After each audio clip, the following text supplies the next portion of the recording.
एक दिन एक छोटा सा बच्चा जंगल के किनारे चल रहा था। अचानक इसे किसी के रोने की आवाज सुनाई दी। दरख्त के पास एक कुत्ता जख्मी हालत में पड़ा हुआ था। कुछ लोग आए और कुत्ते को डरा कर भगा दिया। बेचारा कुत्ता बिल्कुल अकेला रह गया। लेकिन वो नन्हा बच्चा नहीं डरा। इसने कुत्ते को पानी पिलाया और प्यार से इसका जख्म साफ किया।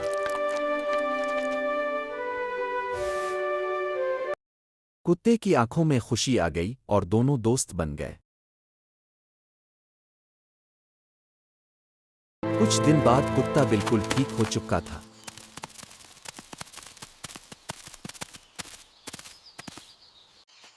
अचानक घास में से एक खतरनाक सांप निकल आया। कुत्ता फौरन आगे आया और सांप को भगा दिया।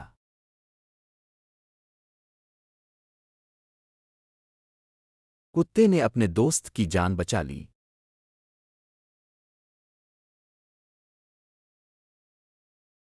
सबक ये है, जो प्यार देता है वही प्यार पाता है। चैनल को सब्सक्राइब करें ताकि आने वाली वीडियो अब तक पहुंच सके।